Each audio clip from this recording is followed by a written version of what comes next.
Pandian store தொடரில் dance போட்டியிலிருந்து காப்பாற்றி ராஜை அழைத்துக்கிட்டு காரில் வராரு கதிர். வரும் வழியில் ராஜியை பார்த்து கோபமாக பேசுகிறாரு. உனக்கு கொஞ்சம் கூட அறிவு இல்லையா?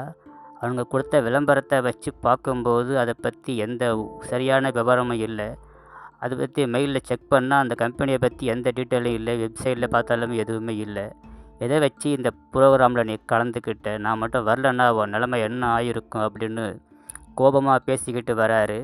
இதை கேட்குற ராஜி, தயவு செஞ்சு என்னை மன்னிச்சிடு, என்னை திட்டாதன்னு பரிதாபமாக சொல்கிறாங்க. பிறகு பேசாமல் சைலண்ட்டாக கம்முன்னு வராரு. ஏதாவது பேசிக்கிட்டு வரலாமே அப்படின்னு ராஜு கேட்குறாங்க. பிறகு ஒரு ஹோட்டல் தபாவில் நிப்பாட்டுறாரு. உள்ளே போய் பார்த்துன்னு வராரு. வந்து, வா இறங்க சாப்பிட போகலான்றாரு. நான் கூட என்னமோ நீ மட்டும் போய் சாப்பிட போறியோன்னு நினச்சேன் அப்படின்னு ராஜு சொல்கிறாங்க. இல்லை, சும்மா நினச்சேன் அவ்வளவுதான் அப்படின்னு ராஜு சொல்கிறாங்க. ராஜியை அழைத்து கொண்டு வீட்டுக்கு வராரு கதிர். வர்றதை பார்த்து எல்லாரும் ஆச்சரியமாக பார்க்குறாங்க. என்னடா இந்த பிள்ளை சண்டை போட்டுக்கிட்டு போச்சு, போட்டிக்கு போகிறேன்னு அதுக்குள்ளே வந்துடுச்சுன்னு.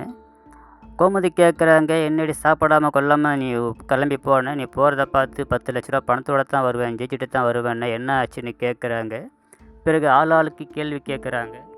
என்ன பதில் சொல்வது என்பதே தெரியாமல் முழிக்கிறாங்க ராஜு. பிறகு உண்மையை சொல்ல முயற்சி பண்ணுறாங்க. கதிர் குறுக்கிடுறாரு. பெரியவங்க பேச்செல்லாம் மதிக்காமல் போட்டிக்கு கிளம்பி வந்துட்டேன்னு மனசு உறுத்தலாக இருந்துச்சுன்னு ராஜு எனக்கு ஃபோன் பண்ணி சொன்னான். நான் தான் போய் கூட்டிக்கிட்டு வந்துட்டேன் அப்படின்னு சொல்கிறாரு கதிர். மீனா ஒரு மாதிரி நம்பிக்கை இல்லாமல் பார்க்குறாங்க. ரூமில் போய் பேக்கெல்லாம் வச்சுட்டு வரேன்னு சொல்கிறாங்க ராஜு. கோமதி ஒரேடியாக ஃப்ரெஷ்ஷப் ஆகிடுவா, சாப்பிட்லாம் அப்படின்னு கோமதி சொல்கிறாங்க. ரூமுக்கு வர்ற கதிர்கிட்ட நன்றி சொல்கிறாங்க, என்ன நல்ல வேலை காப்பாற்றிட்ட அப்படின்னு. அதெல்லாம் ஒன்றும் கிடையாது, எதுக்கு உனக்கு தேவையில்லாத வேலை அப்படின்னு கதிர் அட்வைஸ் பண்ணிவிட்டு வெளியே வந்துடுறாரு. மீனா அரசிக்கிட்ட ராஜி பேசிக்கிட்டு இருக்கிறாங்க. பிறகு நடந்த உண்மையை சொல்கிறாங்க. அதை கேட்டு அதிர்ச்சி ஆகுறாங்க 2 பேரும். நல்ல வேலை கதிர் வந்து உன்னை காப்பாற்றி கூட்டிகிட்டு வந்துட்டான், உனக்கு ஒன்றும் ஆகலை அப்படின்னு ஆறுதல் சொல்கிறாங்க. ஆஃபீஸுக்கு கிளம்புற செந்தில் வேகமாக கூப்பிட்றாரு. மீனா வராங்க. ஏன் அவசரப்படுறீங்க? வரல அப்படின்னு மீனா சொல்கிறாங்க. உங்கள் ஆஃபீஸுக்கு நேரமாச்சுன்றதுனால நான் எங்கள் ஆஃபீஸில் 1/2 மணி நேரம் 1 மணி நேரம் முன்னாடியே போய் உக்காந்துருக்க வேண்டியிருக்குன்னு சொல்கிறாங்க மீனா.